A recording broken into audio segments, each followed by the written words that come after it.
कैसे हो बच्चों। तो हमने लास्ट क्लास में लेक्चर 3 कवर किया था, स्ट्रक्चर ऑफ एटम या एटॉमिक स्ट्रक्चर का।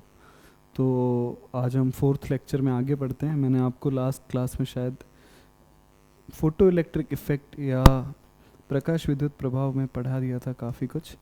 तो अभी हम आगे देख लेते हैं आज क्या पढ़ना है। उसके ग्राफ वगैरह के बारे में मैंने बोला था कि थोड़े बहुत ग्राफ कवर कर लेते हैं, ठीक है। और उसके बाद हम आगे की कहानी चैप्टर को आगे पढ़ेंगे, आगे कवर करेंगे, ठीक है। तो ये शायद क्वेश्चन मैंने आपको लास्ट क्लास में करा दिया था, है ना। इसके बाद चलो देखते हैं कुछ ग्राफ्स है, या ग्राफ आपको दिख रहे होंगे कि इस ग्राफ में क्या कह रहे हैं कि जो करंट है वो किसके साथ चेंज होगा बच्चों, इंटेंसिटी के साथ चेंज हो जाएगा। कि आप जितने ज़्यादा फोटोन आप इंसिडेंट करवाओगे उतना ही ज़्यादा करंट मिलेगा। मतलब आप ऐसे कह सकते हो इंटेंसिटी और करंट है वो एक दूसरे के डायरेक्टली प्रोपोर्शनल है। ये लॉजिकली ठीक भी बैठता है ना भाई। देखो, अब अगर मैंने बोला कि मेरे पास एक जगह है जहाँ पे ढेर सारे इलेक्ट्रॉन है, तो इधर मैं जितनी रेज भेजूंगा उतने ही तो इलेक्ट्रॉन निकलेंगे। पर इलेक्ट्रॉन अगर बहुत सारे हैं तो आप जितनी वेव्स भेजोगे, जितने फोटोन भेजोगे उतने ही इलेक्ट्रॉन बाहर निकलेंगे, जो कि ठीक भी बात है। सेकंड ये वाला ग्राफ है, स्टॉपिंग पोटेंशियल वर्सेस फ्रीक्वेंसी है ना। मैंने बोला था इस एक्सिस पे क्या लेंगे आप, पोटेंशियल ले लो या वोल्टेज ले लो। इस पे क्या ले लेंगे, फ्रीक्वेंसी ले लो, ठीक है। तो फ्रीक्वेंसी यहाँ से शुरू होगी भाई, ये वाली कौन सी फ्रीक्वेंसी होगी, तो ये अपनी फ्रीक्वेंसी होगी थ्रेशोल्ड फ्रीक्वेंसी, ठीक है। इसके नीचे ये अपना वर्क फंक्शन आ जाएगा। ये वाला ग्राफ अपन ने ऑलरेडी देखा था, ठीक है। फिर यहाँ ये वोल्टेज वर्सेस इंटेंसिटी का ग्राफ देखो भाई। यहाँ पे क्या होगा, यहाँ पे करंट दिया हुआ है। देखो मैंने क्या बोला कि भाई इंटेंसिटी बढ़ेगी तो करंट बढ़ेगा। तो यहाँ पे 3 लाइन दी हुई है, पिंक, ब्लैक और ब्लू। तीनों में इंटेंसिटी अलग अलग है, I1, I2, I3। I3 में इंटेंसिटी सबसे ज़्यादा है, 2 में उससे कम, 1 में सबसे कम। मतलब इंटेंसिटी का फ़र्क अलग है, बट हाँ ये है कि इंटेंसिटी बढ़ाने पर तीनों में करंट है वो तो बढ़ ही रहा है ना, वो तो तीनों में ही बढ़ रहा है। तो इसका मतलब क्या है कि इंटेंसिटी करंट के डायरेक्टली प्रोपोर्शनल है। इंटेंसिटी बढ़ रही है तो करंट भी बढ़ रहा है, बट एक लिमिट तक। उसके बाद इंटेंसिटी आप कितनी भी बढ़ाओ करंट और नहीं बढ़ेगा, क्योंकि इसके अंदर जितने इलेक्ट्रॉन होंगे वो मैक्सिमम निकल रहे होंगे। तो अब आप कितने भी फोटोन और डालो, आप कितनी भी लाइट और डालो, कोई खास फर्क पड़ेगा नहीं पड़ेगा। क्यों नहीं पड़ेगा भाई, क्योंकि जितने इलेक्ट्रॉन निकल सकते थे निकल रहे हैं। अब क्या है, अगर मैं इसी को पीछे की तरफ इस ग्राफ को लेके आता हूँ तो मुझे यहाँ पे एक पॉइंट मिलता है, ये वाला पॉइंट। यही हमारा क्या है, ये नेगेटिव वोल्टेज है। और उस नेगेटिव वोल्टेज को क्या बोलेंगे, स्टॉपिंग पोटेंशियल, ठीक है। याद है। अब यहाँ देखो, इसमें क्या है कि अगर यही सेम ग्राफ में मैं क्या करता हूँ, करंट सेम रखता हूँ, है ना, वोल्टेज चेंज करते हैं, तो यहाँ से देखो ये इस ग्राफ में इस ग्राफ को पीछे की तरफ अलग अलग मैं वोल्टेज के लिए एक्सटेंड करता हूँ, V1, V2, V3 के लिए। तो मुझे अलग अलग पोटेंशियल के लिए 3 अलग अलग लाइंस मिलेगी। यहाँ पे क्या था, सबका पोटेंशियल सेम था बट इंटेंसिटी अलग अलग थी। यहाँ सबकी इंटेंसिटी सेम है पर पोटेंशियल अलग अलग है। तो 3 अलग अलग ग्राफ मिल जाएंगे, ठीक है। इन ग्राफ से रिलेटेड आपसे क्या क्वेश्चन आएगा, तो आपको या तो ग्राफ आइडेंटिफाई करने को बोलेंगे, ठीक है, या फिर उसके अलावा आपसे बस ये बोलेंगे कि बताओ इनमें से कौन सा ग्राफ सही है और कौन सा सही नहीं है। तो ग्राफ की ज़्यादा टेंशन लेने की ज़रूरत नहीं है। जो ग्राफ मैंने आपको अभी क्लास में करवाए हैं ज़्यादातर उसी में से ही कोई ना कोई क्वेश्चन आएगा, आपको दिखेगा एज इट इज़ सवाल, ठीक है।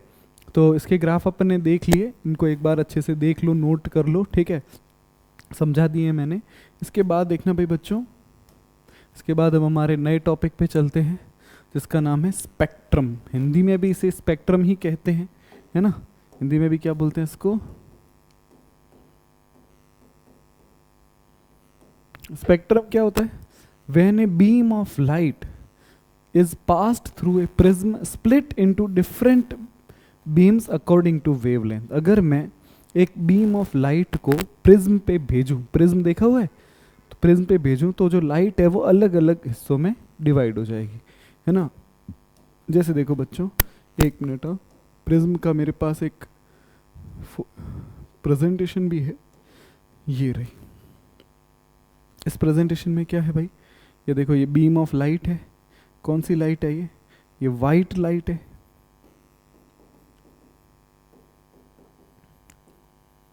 तो वाइट लाइट हुई, वो क्या हुई, प्रिज्म से जैसे ही पास हुई 7 अलग अलग कलर मिल गए। कौन कौन से कलर मिले देखो भाई, यहाँ पे है वॉयलेट, यहाँ पे है इंडिगो, ये है ब्लू, ये है ग्रीन, ये है येलो, ये है ऑरेंज, और ये क्या है, रेड। तो सब वेवलेंथ के हिसाब से अलग अलग हो गए, है ना। मैंने क्या बोला था, यूवी के नीचे क्या होता है, यूवी, तो इसका लैम्डा क्या होगा, मिनिमम होगा, ठीक है। आर के ऊपर क्या आएगा, आई आर, इसमें लैम्डा क्या होगा, मैक्सिमम होगा। तो इसका मतलब जब आप यहाँ से यहाँ जाओगे तो लैम्डा की वैल्यू बढ़ती जाएगी। तो लैम्डा के चेंज के हिसाब से ये ग्राफ या फिर ये जो स्पेक्ट्रम है ये बन गया। इसी को हम स्पेक्ट्रम बोलते हैं, ठीक है बच्चों। उसके बाद देखना स्पेक्ट्रम के बारे में थोड़ी और बात करते हैं, ठीक है। तो the collection of such dispersed light is called spectrum. तो इसमें लाइट क्या हुई, डिवाइड हो गई, और उन सब लाइट के कलेक्शन को हम क्या बोलते हैं, स्पेक्ट्रम बोलते हैं। तो क्या होता है बच्चों, स्पेक्ट्रम में क्या होता है, जो वाइट लाइट होती है वो क्या करती है, डेविएट सबसे कम करती है। रेड लाइट सबसे कम डेविएट करती है, और वॉयलेट लाइट होती है वो सबसे ज़्यादा डेविएट करती है। यहाँ पे लिखा हुआ कि angle of deflection, angle of deflection है वो डायरेक्टली प्रोपोर्शनल होता है 1/λ के। तो जिसका लैम्डा जितना ज़्यादा होगा, ठीक है, उसके लिए उसका डिफ्लेक्शन उतना ही ज़्यादा होगा। सॉरी, एंगल लैम्डा जितना कम होगा डिफ्लेक्शन उतना ज़्यादा होगा, एंगल ऑफ डिफ्लेक्शन उतना ज़्यादा होगा। ये कैसे, जैसे मान लो कि यहाँ से आपने वाइट लाइट भेजी, ये कौन सी लाइट है, वाइट लाइट। अब वाइट लाइट जो है वो कलर्स में ब्रेक डाउन हो गई, तो आपको सबसे नीचे कौन सा कलर मिलेगा, वॉयलेट मिलेगा। क्यों मिलेगा, क्योंकि इसके लिए लैम्डा क्या है, मिनिमम है, और अगर लैम्डा मिनिमम है तो थीटा क्या होगा, मैक्सिमम हो जाएगा ना। बस इतनी सी बात है। तो यहाँ पे वॉयलेट मिल जाएगी। ये रेड है, रेड में जो है लैम्डा क्या है, मैक्सिमम है, तो थीटा क्या हो जाएगा, मिनिमम हो जाएगा, है ना। तो इन बातों का ध्यान रखेंगे बच्चों। तो डिफ्लेक्शन किस में ज़्यादा होगा, किस में कम होगा, इसके बारे में हमने इसमें बात की, ठीक है बच्चों। 2 तरह के स्पेक्ट्रम होते हैं हमारे पास, एक होता है लाइन स्पेक्ट्रम, एक होता है बैंड स्पेक्ट्रम। इसको हम बोलते हैं रेखीय स्पेक्ट्रम, ठीक है, और इसको हम बोलते हैं बैंड। बैंड को बैंड ही बोलेंगे। इन दोनों में क्या फर्क है भाई, इसमें एक लाइन है, ठीक है, इसमें क्या है, कलेक्शन ऑफ लाइन्स है, मतलब ढेर सारी लाइन्स। देखो 1 2 3 4 5, तो इस जब लाइन्स ढेर सारी हो जाती है तो उसे क्या बोलते हैं, बैंड बोलते हैं, ठीक है। तो सिंगल लाइन को लाइन बोलेंगे, ज़्यादा लाइन्स एक साथ होगी तो क्या बोलेंगे, बैंड। तो स्पेक्ट्रम क्या होता है, कलेक्शन ऑफ रेडिएशन, है ना। तो ढेर सारे जो विकिरण है उनका एक समूह या एक उनका ग्रुप, और वो किसके आधार पर उनको डिसाइड करते हैं, तो तरंग दैर्ध्य के आधार पर या फिर वेवलेंथ के आधार बेसिस पे, ठीक है बच्चों। स्पेक्ट्रम के 2 टाइप्स बता दिए। अब उसके बाद है कंटिन्यूअस स्पेक्ट्रम, इसको हम बोलते हैं सतत स्पेक्ट्रम। सतत का क्या मतलब होगा भाई, उसमें कोई ब्रेक नहीं आएगा। ठीक है, एमिशन स्पेक्ट्रम और एब्जॉर्प्शन स्पेक्ट्रम क्या होता है, इनके बारे में भी हम बात करते हैं, ठीक है। तो सुनना क्या होता है, ये स्पेक्ट्रम कब मिलता है, the spectrum resulting from emission of radiation from a substance is called emission spectrum. जैसे हमारे पास अगर लाइट या रेडिएशन या विकिरण का जो कलेक्शन है वो कैसे बनता है, वो 2 तरह से बन सकता है। यहाँ तो कहीं पे जो रेडिएशन है वो एब्जॉर्ब होगी,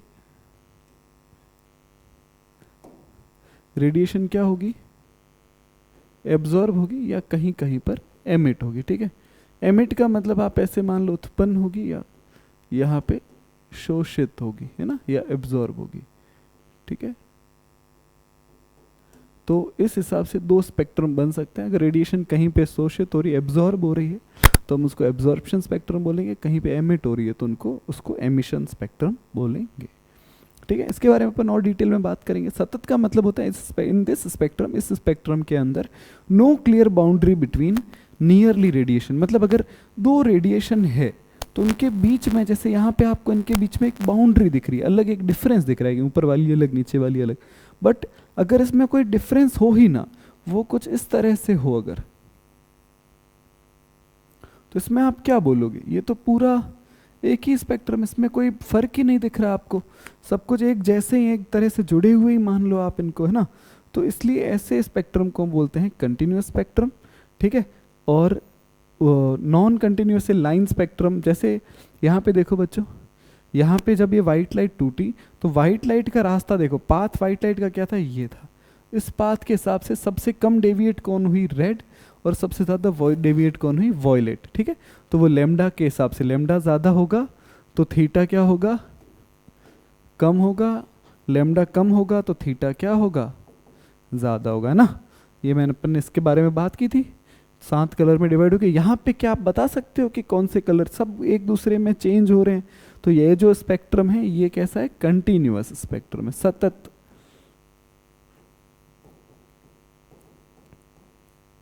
कंटिन्यूअस स्पेक्ट्रम है या फिर सतत स्पेक्ट्रम है,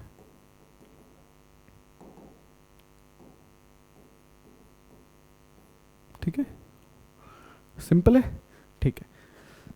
इसके बाद देखना बच्चों, ये स्पेक्ट्रम मैंने एब्जॉर्प्शन और एमिशन स्पेक्ट्रम बताए थे, इन दोनों के बारे में देखना बच्चों, बात करते हैं, ठीक है। क्या हुआ यहाँ पे एक लाइट का सैंपल है, यहाँ से क्या हुआ, लाइट प्रोड्यूस हो रही है, ठीक है। प्रोड्यूस होने के बाद लाइट यहाँ प्रिज्म पे आई, प्रिज्म पे टकराई, और प्रिज्म से टकराने के बाद क्या हुआ बच्चों, तो यहाँ पे लाइट क्या हो रही है, एमिट हो रही है, मतलब लाइट प्रोड्यूस हो रही है, ठीक है, और यहाँ पे लाइट एब्जॉर्ब हो रही है, ठीक है। तो ये दो, ये इसमें क्या है भाई, ये जो मटेरियल है ये लाइट को क्या करेगा, एब्जॉर्ब कर लेगा, ठीक है, लाइट को एब्जॉर्ब होगी यहाँ पे, ठीक है। और जो एब्जॉर्ब नहीं होगी वो आगे आ जाएगी, जो एब्जॉर्ब होगी वो नहीं होगी, वो आगे आ जाएगी। यहाँ पे जो प्रोड्यूस होगी वही आगे जाएगी। इसका मतलब यहाँ पे जो लाइट प्रोड्यूस होगी, जो लाइट क्या होगी, प्रोड्यूस होगी या उत्पन्न होगी, उसके बारे में बात करेंगे। यहाँ पे जो लाइट एब्जॉर्ब होगी या शोषित होगी उसके बारे में बात करेंगे, ठीक है। तो इसको हम एमिशन स्पेक्ट्रम कहते हैं, इसको हम एब्जॉर्प्शन स्पेक्ट्रम कहते हैं, ठीक है बच्चों। हिंदी मीडियम वाले बच्चे देखेंगे बच्चों, आपके लिए भी डायग्राम है हमारे पास, ठीक है, ये देखो। तो इसको हम बोलेंगे उत्सर्जन स्पेक्ट्रम और इसको बोलेंगे अवशोषण स्पेक्ट्रम। यहाँ पे क्या होगा, यहाँ पे अवशोषण हो जाएगा, अवशोषण होने के बाद जो बच जाएगी वो आगे अपने को मिल जाएगी।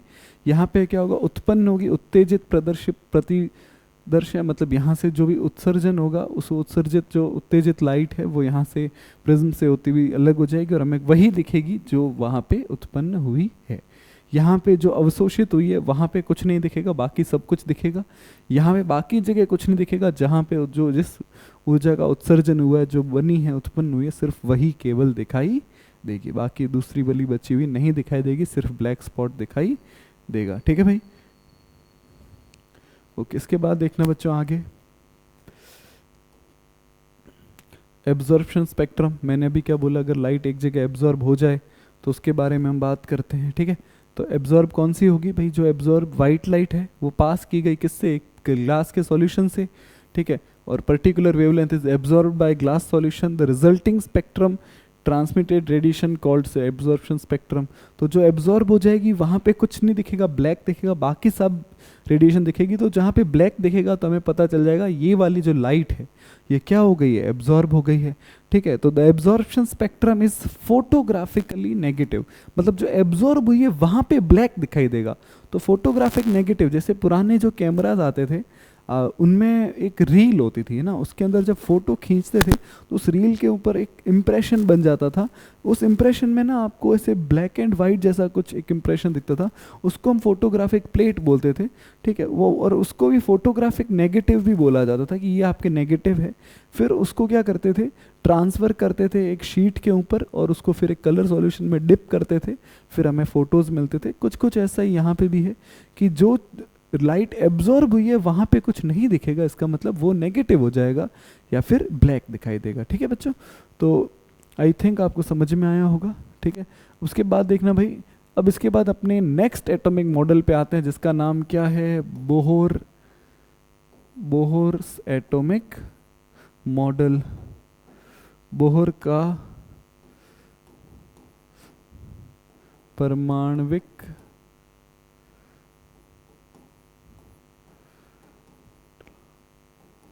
ठीक है। तो परमाणु के बारे में बोर ने क्या बोला, तो ये प्लांक के क्वांटम थ्योरी पर है।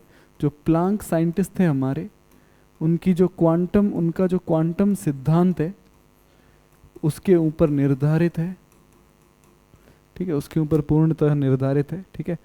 उन्होंने बोला कि एटम जो होता है वो एक बहुत ही छोटा पार्टिकल होता है, उसके अंदर एक हैवी पॉजिटिवली चार्ज्ड न्यूक्लियस होता है उसके सेंटर में। ये बात हमें पहले से पता है कि भाई एक एटम के बीचों बीच क्या होता है, नाभिक होता है या न्यूक्लियस होता है। न्यूक्लियस को पता है आपको, नाभिक बोलते हैं। हिंदी मीडियम वाले बच्चे भाई देखते रहना, ठीक है, कोई शब्द वगैरह में कन्फ्यूजन हो सकता है। नाभिक कहते हैं negative charge electron revolve around nucleus in circular path without emitting any energy. यही हमने बोला था कि भाई रुदरफोर्ड के परमाणुविक मॉडल की या एटॉमिक मॉडल की जो कमी थी वो यही थी कि जो इलेक्ट्रॉन गोल गोल घूम रहे हैं, ठीक है, वो अगर पॉजिटिव, वो नेगेटिवली चार्ज है तो वो एनर्जी रेडिएट करेंगे, एमिट करेंगे, और वो एनर्जी एमिट करेंगे तो वो गोल गोल घूमते घूमते घूमते घूमते स्पाइरल पाथ को फॉलो करते न्यूक्लियस पे जाके टकरा जाने चाहिए, पर वो टकराते नहीं हैं। यही बात वो समझा नहीं पाए थे। इन्होंने भी यही बात बोली। अब इन्होंने उस बात को कैसे समझा है उसके बारे में बात करते हैं, ठीक है।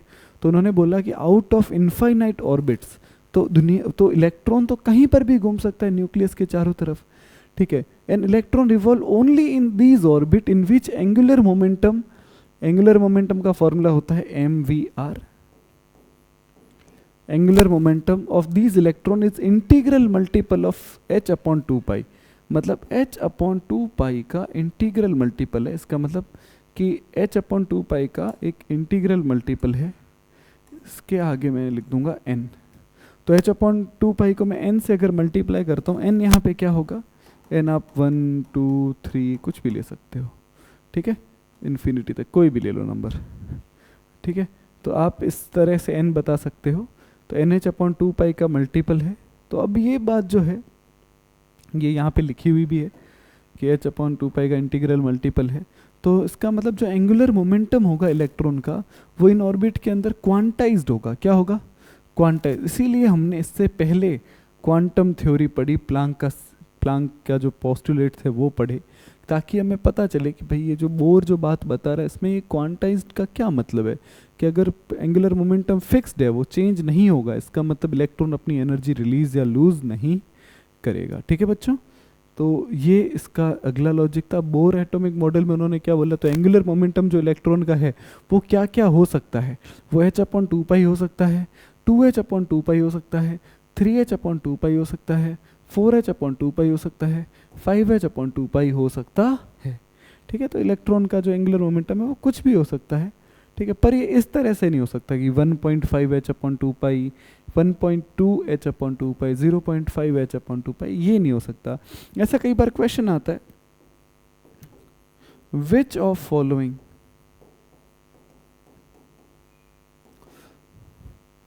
इज करेक्ट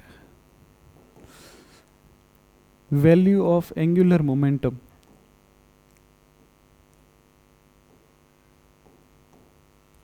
अकॉर्डिंग टू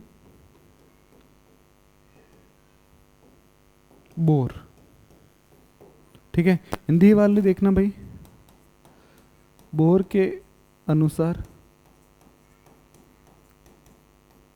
ठीक है, कौन सा मान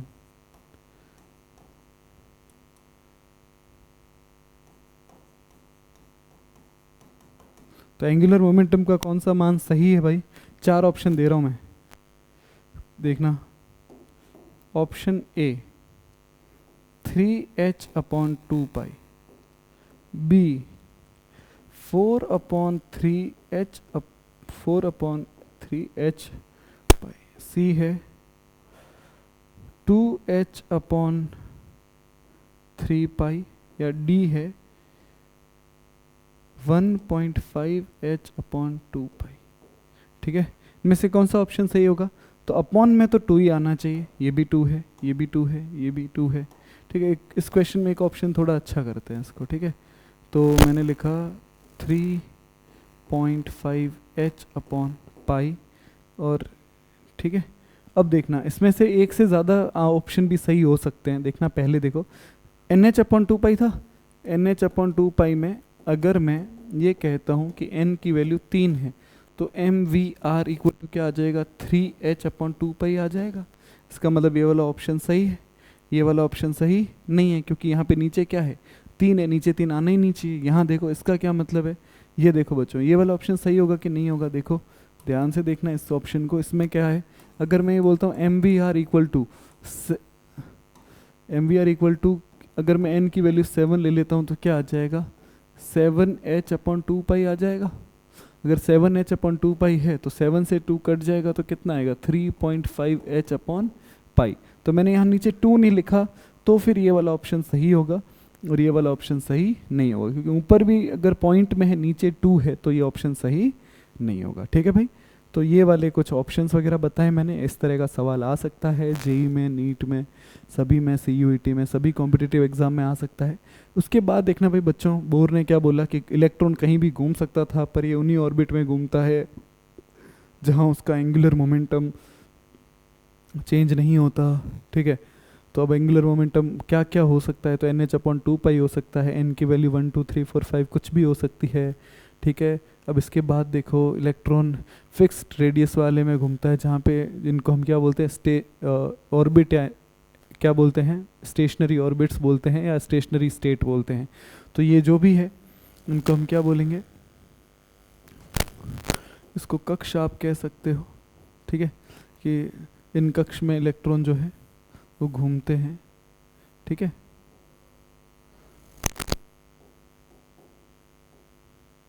कक्ष या ऑर्बिट कह सकते हैं। ठीक है, और स्टेशनरी का मतलब ये होता है कि इन ऑर्बिट के अंदर इलेक्ट्रॉन है वो अपना एंगुलर मोमेंटम चेंज नहीं करता। ठीक है, और एनर्जी जो है, अगर एंगुलर मोमेंटम चेंज नहीं होगा तो एनर्जी भी चेंज नहीं होगी। ठीक है, इनके भी नाम उन्होंने रखे थे, जैसे इनके नाम कैसे रखेंगे, पहले का नाम हो जाएगा K, दूसरे का L, तीसरे का M, इसी तरह अल्फ़ाबेटिकली आगे जाना है।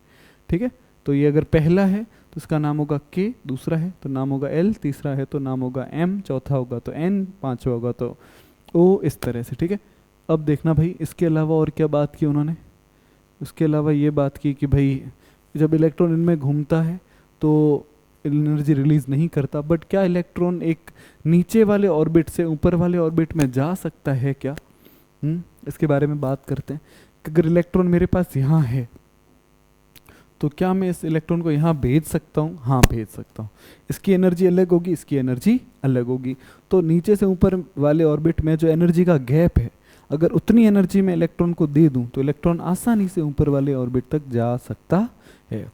ठीक है, और इलेक्ट्रॉन की एनर्जी बढ़ जाएगी, नीचे एनर्जी कम होगी, ऊपर एनर्जी ज़्यादा होगी। ठीक है, एनर्जी के बारे में अपन और डिटेल में डिस्कशन करेंगे, एनर्जी के फॉर्मूला वगैरह भी डिराइव करेंगे, एनर्जी गैप का भी फॉर्मूला वगैरह डिराइव करेंगे। अभी हम सिर्फ मैं ये कह रहा हूँ कि अगर इलेक्ट्रॉन अगर न्यूक्लियस में पहले ऑर्बिट में है तो अगर वो पहले ऑर्बिट से दूसरे ऑर्बिट में अगर वो जाना चाहता है तो उसको एनर्जी एब्जॉर्ब करनी पड़ेगी, और अगर बाहर वाले ऑर्बिट में है और वो नीचे वाले ऑर्बिट में आना चाहता है तो वो एनर्जी क्या करेगा, रिलीज करेगा। तो एनर्जी या तो क्या करेगा, एब्जॉर्ब, या क्या करेगा, रिलीज। ठीक है, तो वो कहाँ से कहाँ जाना है उसके हिसाब से, अगर हायर ऑर्बिट से लोअर ऑर्बिट में आ रहा है तो एनर्जी रिलीज करेगा, लोअर से हायर में जा रहा है, अगर निम्न कक्ष से उच्च कक्ष में जा रहा है तो ऊर्जा को क्या करेगा, अवशोषित करेगा या सोखेगा, एनर्जी एब्जॉर्ब करेगा। और एनर्जी रिलीज कब करेगा, जब उच्च कक्ष से निम्न कक्ष की तरफ आएगा तो ऊर्जा को क्या करेगा, उत्सर्जित करेगा। ठीक है भाई, तो यहाँ ध्यान रखना इनमें क्या क्या बातें हैं। तो इन दोनों में ही एनर्जी इज एमिटेड, एनर्जी को क्या करेगा, उत्सर्जित करेगा जब वो हायर स्टेट से लोअर स्टेट में आएगा। ठीक है, दो बातें मैंने दोनों यहाँ समझा दी, एब्जॉर्ब होगी या रिलीज होगी। ठीक है, तो यहाँ क्या होगा, एनर्जी का शोषण होगा, शोषित होगी, और यहाँ क्या होगी, उत्सर्जित होगी। ठीक है, इसके बाद देखना भाई, इसके बाद अपन देखते हैं वही मेन सवाल जिसके बारे में इतनी देर से हम बात कर रहे थे कि भाई इलेक्ट्रॉन अगर न्यूक्लियस के चारों तरफ घूम रहा है तो वो न्यूक्लियस पे जाके टकरा क्यों नहीं जाता। ठीक है, उसका जवाब इन्होंने दिया, द अट्रैक्शन ऑफ फोर्स। तो देखो भाई इलेक्ट्रॉन जो है वो न्यूक्लियस से एक बराबर दूरी बना के रख रहा है। तो देखो दुनिया में ना अगर कोई भी दो पार्टिकल के बीच में बराबर दूरी है तो उसके पीछे दो कारण हो सकते हैं। पहला कारण हो सकता है कि उनके बीच में कोई बल है ही नहीं, कोई फोर्स है ही नहीं, ना कोई आकर्षण का ना प्रतिकर्षण का, मतलब there is no attractive force and there is no repulsive force exist between two particles. In that state they will remain in their position, they will not change their position with time. But if they have any certain type of force, either it is repulsive or attractive, then they will change their position. But in this case electron and nucleus both stay at their place, दोनों अपनी जगह पे बने रहते हैं, वो अपनी जगह अपना जो स्थान है वो नहीं बदलते। इसका मतलब उनके अंदर, उनके बीच में बल है। और बल कौन से हैं? अगर बल है और फिर भी वो स्थान नहीं बदले, इसका मतलब दो विपरीत तरह के बल है और वो दोनों एक दूसरे को क्या कर रहे हैं? कैंसिल आउट कर रहे हैं, या फिर दोनों एक दूसरे को आप कह सकते हो संतुलित कर रहे हैं, जिसके फलस्वरूप आप ऐसे कह सकते हो कि अंत में दोनों में से किसी भी बल का कोई भी प्रभाव देखा नहीं जाता। इंग्लिश वाले देखो भाई कि they both the forces counter balance each other, as a result we do not see the effect of any force on the particles. ठीक है, तो न्यूक्लियस, इस यहाँ पे दो फोर्स कौन से हैं? एक फोर्स है हमारा सेंट्रीपिटल फोर्स, एक है हमारा सेंट्रीफ्यूगल फोर्स। ठीक है, तो सेंट्रीपिटल सेंट्रीफ्यूगल आप समझ लो, या फिर आप ऐसे समझ लो कि अट्रैक्शन जो होगा उसके लिए अलग फोर्स होगा और जो रिपल्शन होगा उसके लिए अलग फोर्स होगा। ठीक है भाई, तो अट्रैक्शन के लिए होगा कोलम्बिक फोर्स और रिपल्शन के लिए होगा सेंट्रीफ्यूगल फोर्स। तो बाहर की तरफ कौन सा फोर्स लगेगा? सेंट्रीफ्यूगल फोर्स, और अंदर की तरफ कौन सा फोर्स लगेगा?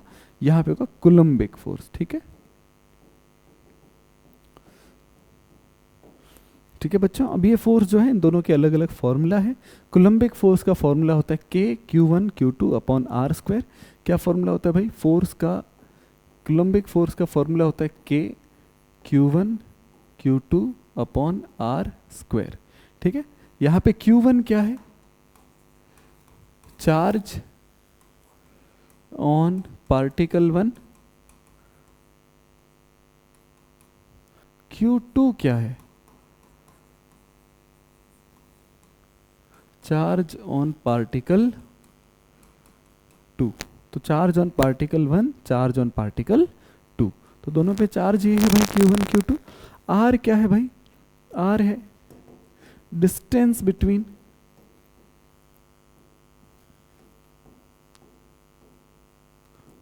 Particle 1 and particle 2। ठीक है, इसके अलावा क्या है? K क्या है? K है इलेक्ट्रोस्टैटिक कांस्टेंट।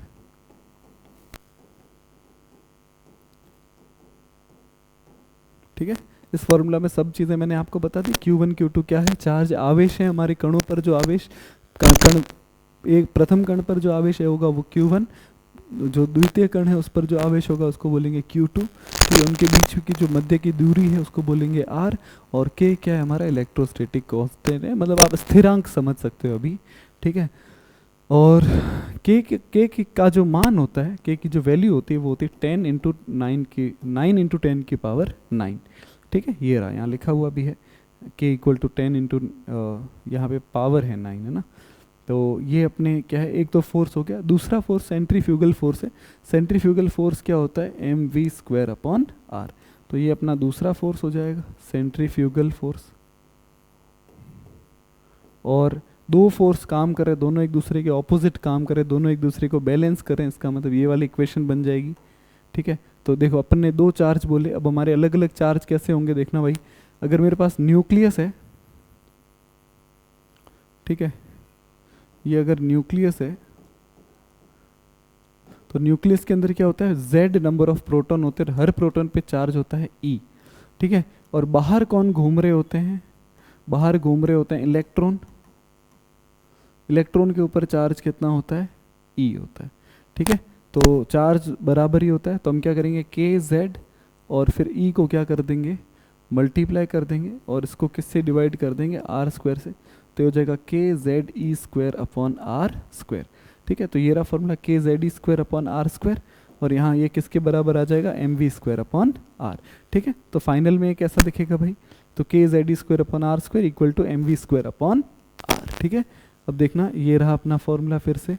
तो यहाँ से अपन क्या कर सकते हैं? रेडियस जो है उसको कैलकुलेट कर सकते हैं। रेडियस कैसे कैलकुलेट करेंगे, मैं आपको कैलकुलेट करवा देता हूँ। यहाँ देखना भाई, तो मैंने फॉर्मूला पहले बोला kz² upon r² equal to mv² upon क्या आ जाएगा r, इस r की स्क्वायर से ये r उड़ा दो, ठीक है। तो r है वो, हाँ ठीक है, तो क्या हो जाएगा kze² upon r equal to क्या आ जाएगा mv² आ जाएगा, ठीक है। अब अपने पास क्या है,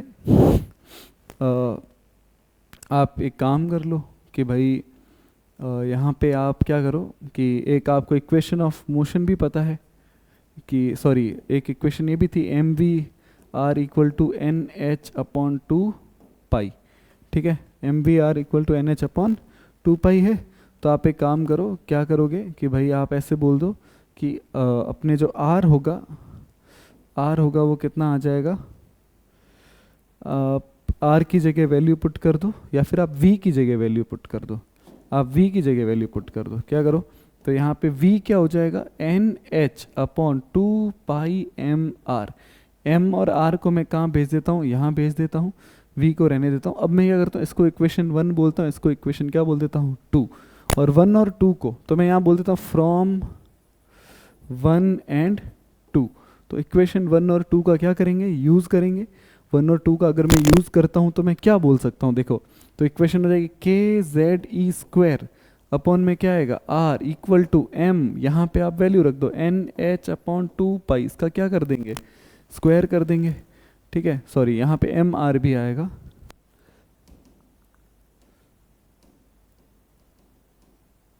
हाँ nh अपॉन 2 पाई, और आएगा यहाँ m, यहाँ आएगा r, इसका फिर से क्या करेंगे स्क्वायर कर देंगे। तो ये हो जाएगा kze² upon r equal to हो जाएगा आपके mnh अपॉन में आएगा 2 का स्क्वायर करेंगे तो कितना हो जाएगा, सबका स्क्वायर कर रहा हूँ भाई, पाई² m² r², स्क्वायर के से इसको गायब कर दो, r² से ये गायब कर दो, तो आपके बन जाएगा kze² equal to nh, sorry n का भी स्क्वायर होगा h का भी स्क्वायर होगा, n² h² अपॉन 4 पाई² m, और यहाँ क्या आ जाएगा r।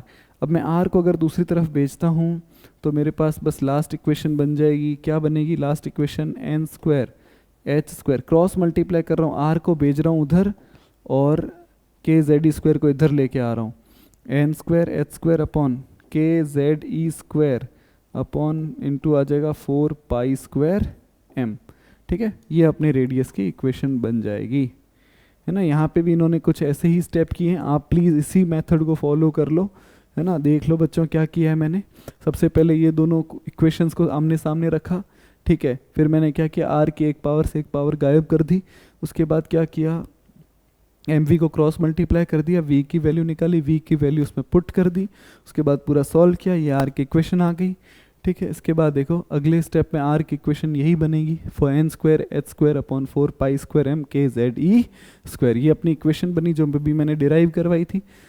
उसके बाद मैं क्या करता हूँ, सभी वैल्यूज़ रख देता हूँ। h की वैल्यू, h क्या है, प्लांक्स कांस्टेंट है, प्लांक्स स्थिरांक है, उसका मान रख देता हूँ, और k का मान रख देता हूँ, m का मान रख देता हूँ, सब का मान अगर मैं रख देता हूँ तो r की मेरे पास फाइनल इक्वेशन आती है 0.529, r कितना आ गया 0.529, और मल्टीप्लाई में आएगा n² अपॉन z, और आंसर किस में आ जाएगा एंगस्ट्रॉम में आ जाएगा, ठीक है। ये अपना फाइनल आंसर आ गया, ठीक है। इसको याद रखना है, और इसका मतलब रेडियस जो होगी वो किस पे डिपेंड करेगी, n² अपॉन z के ऊपर डिपेंड करेगी, ठीक है।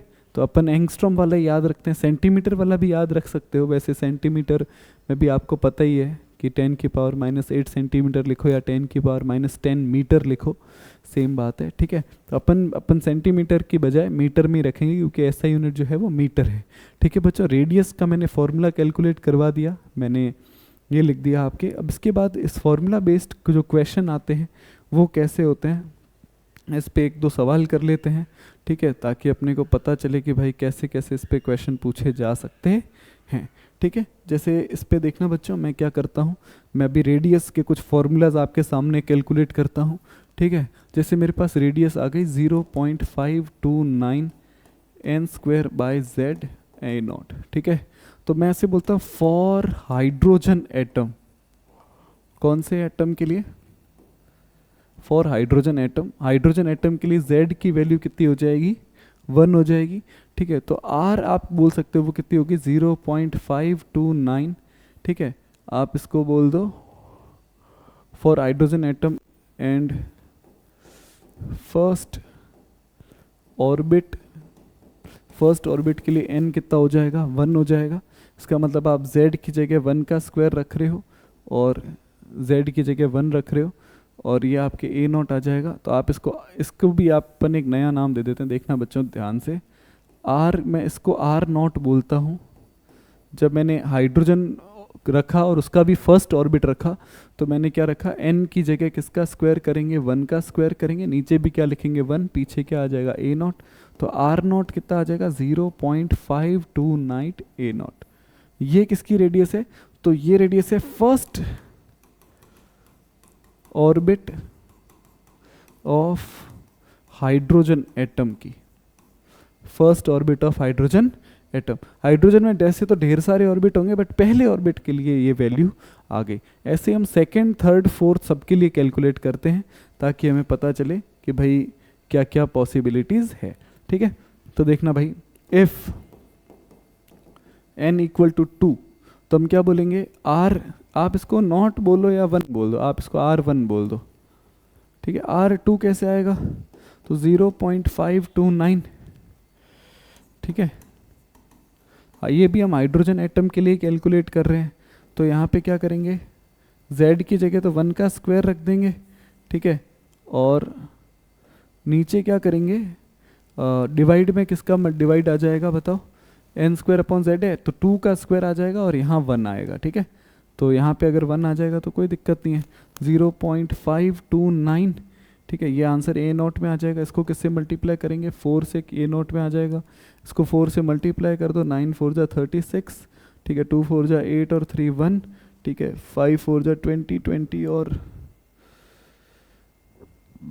1 22, तो 2.216 ए नॉट आ जाएगा आपके आंसर, ठीक है।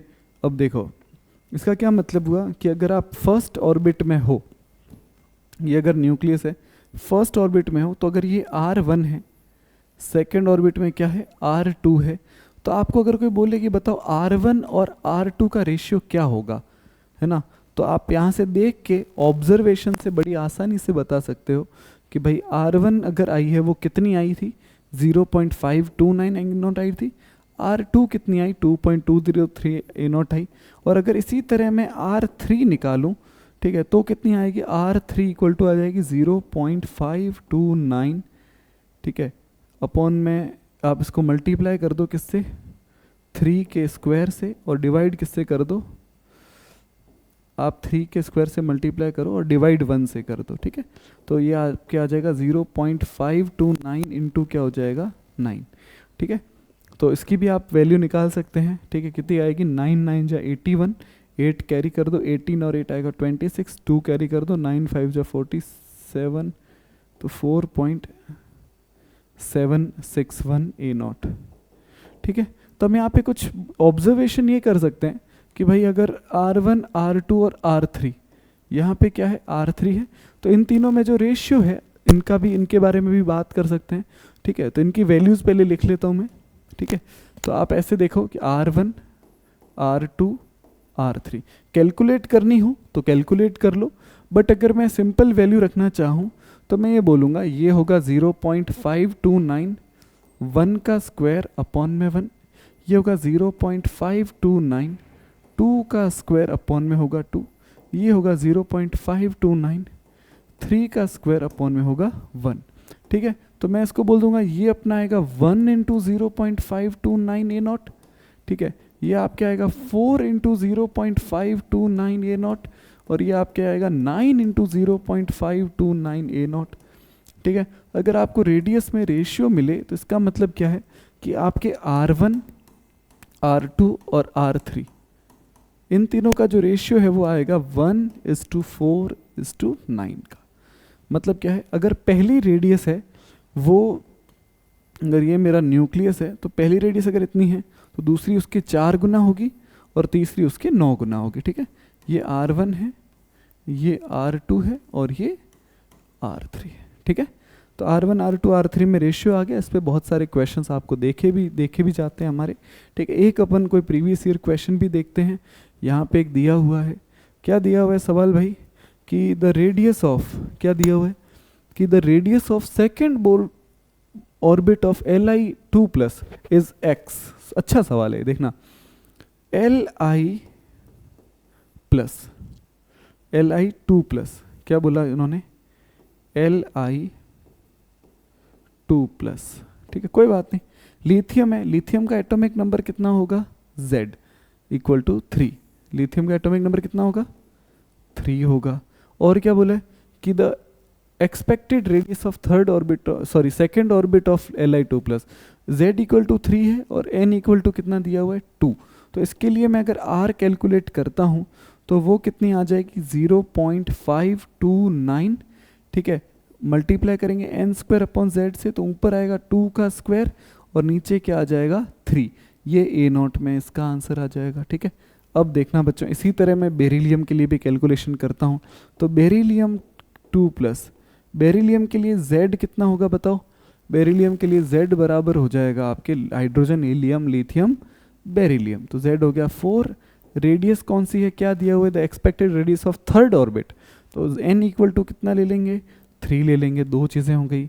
अब r इक्वल टू क्या करेंगे, 0.529, ठीक है।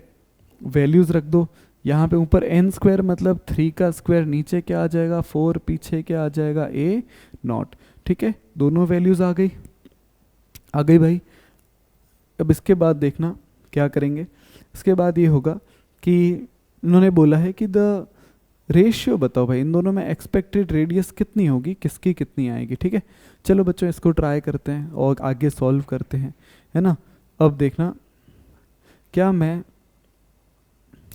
एक काम कर सकता हूँ, अगर मैं इसको बोल देता हूँ ये रेडियस किसकी है, Li की है, ये रेडियस किसकी है, बेरिलियम की है, ठीक है। तो इस इक्वेशन को मैं यहाँ पे और यूज़ कर रहा हूँ।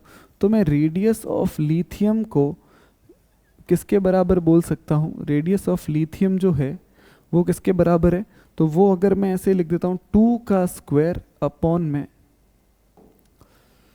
2 का क्या कर देते हैं स्क्वायर अपॉन में क्या लिख देता हूँ 3, ठीक है। तो ये अपना जो 0.529 है ये कहाँ आ जाएगा, या फिर एक काम करते हैं कि देखना बच्चों, दोबारा देखना, अगर मैं ऐसे लिखना चाहूँ तो ऐसे लिख सकता हूँ कि R ऑफ Li, ठीक है, इसको मल्टीप्लाई कर देते हैं 3 से, डिवाइड कर देते हैं 2 के स्क्वायर से, तो ये किसके इक्वल आ जाएगा, 0.529 एंगस्ट्रॉम के आ जाएगा इक्वल।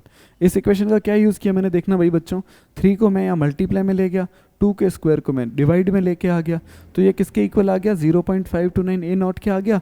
अब 0.529 A0 की वैल्यू मुझे यहाँ पे भी रखनी है, तो मैं क्या बोल सकता हूँ, रेडियस ऑफ बेरिलियम कितनी हो जाएगी, तो 0.529 की जगह मैं क्या रखूँगा, रेडियस ऑफ लिथियम इंटू क्या करेंगे 3 अपॉन में 2 का स्क्वायर कितना होगा 4।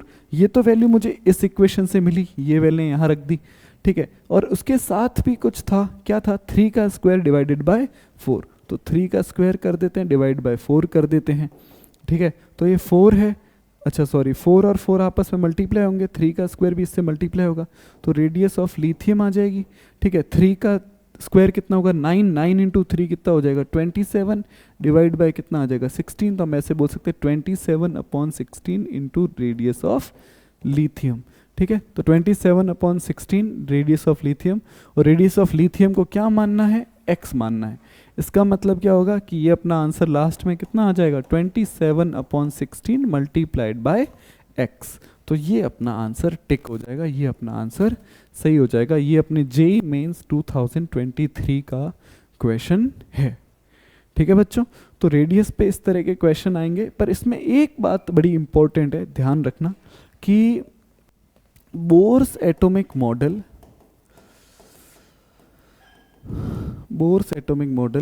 Is only applicable, Bohr's atomic model is only applicable for single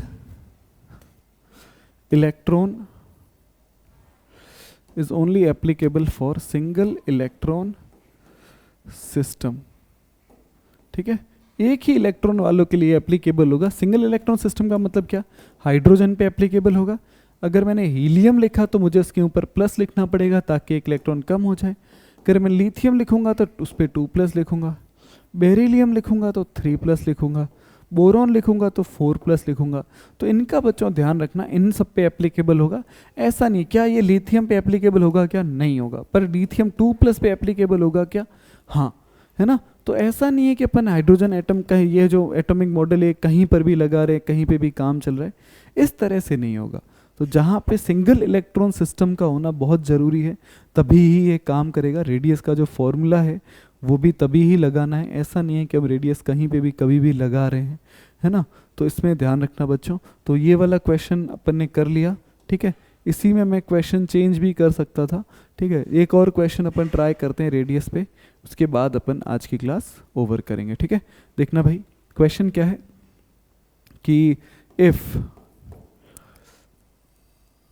second radius of HE plus is x, then third radius of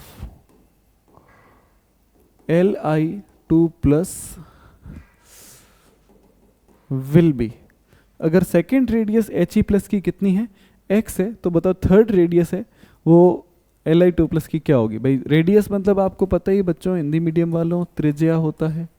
अगर हीलियम प्लस की दूसरी त्रिज्या, अगर त्रिज्या का मान x है, तो बताओ लिथियम की तीसरी त्रिज्या का मान x के पदों में क्या आएगा, ठीक है। तो कैसे निकालेंगे बताओ भाई। तो सबसे पहले हीलियम की बात करते हैं। हीलियम के लिए z कितना होगा 2, n भी कितना दिया हुआ है 2, ठीक है। तो रेडियस का फॉर्मूला लगा लो। रेडियस का फॉर्मूला लगाएंगे तो क्या होगा 0.529, ठीक है। 2 का स्क्वायर ऊपर आ जाएगा, नीचे क्या आ जाएगा 2, पीछे क्या लग जाएगा a0। तो r इक्वल टू क्या आ जाएगा 0.529, 2 से 2 कट कर दो, फिर भी मल्टीप्लाई में 2 बच जाएगा, ये क्या आ जाएगा a0। तो आप क्या बोल सकते हो r, है ना। यहाँ पे आप लिख दो हीलियम ताकि अपने को पता रहे किसकी हीलियम है। तो हीलियम की रेडियस अगर मैं इसको 2 से डिवाइड कर देता हूँ तो वो किसके इक्वल आ जाएगा 0.529 a0 के इक्वल आ जाएगा। अब क्या करो आप, अब अपन लिथियम के लिए करते हैं। तो लिथियम के लिए देखो भाई z इक्वल टू कितना होगा 3, n इक्वल टू कितना होगा 3, ठीक है। तो फॉर्मूला लगा दो, लिथियम की रेडियस क्या आएगी 0.529, 3 का स्क्वायर अपॉन में 3। 0.529 की वैल्यू आप इक्वेशन 1 से रख लो। तो आप क्या वैल्यू रखोगे बताओ, आप वैल्यू ये रखोगे कि radius of helium divided by 2 into क्या हो जाएगा 3 का से 3 कट जाएगा, मल्टीप्लाई में आ जाएगा 3। तो ये क्या आ जाएगा 3/2 रेडियस ऑफ हीलियम, और हीलियम की रेडियस कितनी लेनी है x, तो 3/2 x आ जाएगा इसका आंसर, है ना, या 1.5x, आप इसको जो भी बोलो। तो इन सभी सवालों में सेम पैटर्न ही फॉलो होता है। पहले क्या करना है 0.529 a0 की वैल्यू निकालनी है। इसको हम r0 भी बोलते हैं, a0 भी बोलते हैं। इसकी वैल्यू याद रखना भाई, इसका शॉर्ट फॉर्म r0 या a0 भी होता है। r0 a0 मतलब n की वैल्यू 1, z की value 1, first radius of hydrogen atom, ठीक है। तो उस हिसाब से अपन इस तरह के क्वेश्चन वगैरह कर सकते हैं। हाँ, ये मोनो एटॉमिक स्पीसीज पर ही अप्लाई होता है, ठीक है। इसके बाद अपन हाइड्रोजन एटम जो है उसकी जो लिमिटेशंस वगैरह है उनको अपन ख़त्म कर देंगे कि भाई क्या लिमिटेशंस वगैरह है उसके बारे में बात करेंगे। पर उससे पहले अपने को एनर्जी की कैलकुलेशन देखनी है, रेडियस वेलोसिटी की कैलकुलेशन देखनी है। एनर्जी और वेलोसिटी की रेडियस, एनर्जी और वेलोसिटी की कैलकुलेशन के बाद लिमिटेशन पढ़ के हाइड्रोजन एटम ख़त्म हो जाएगा। फिर लास्ट में बस क्वांटम मैकेनिकल मॉडल बचेगा, और उसके साथ ही 2 छोटे टॉपिक और बचेंगे। एक बचेगा श्रोडिंजर वेव इक्वेशन और हाइजेनबर्ग अनसर्टेनिटी प्रिंसिपल, ठीक है। इन दोनों के बारे में बात करेंगे और फिर क्लास जो है मतलब अपना जो चैप्टर है वो आगे बढ़ेगा, ठीक है। तो नेक्स्ट क्लास में वेलोसिटी और एनर्जी की कैलकुलेशन करेंगे और हाइजेनबर्ग अनसर्टेनिटी प्रिंसिपल और इसके बारे में पढ़ेंगे, ठीक है। तो इसके बाद क्वांटम मैकेनिकल मॉडल पढ़ के चैप्टर कंप्लीशन की तरफ जाएगा। तो आज थिंक चौथा लेक्चर था आपका, ठीक है। 3 लेक्चर और लगेंगे, 3 से 4 लेक्चर में हमारा चैप्टर कंप्लीट हो जाएगा। लगभग 50% चैप्टर हो गया है, ठीक है बच्चों। आज के लिए इतना ही करते हैं। Okay, thank you.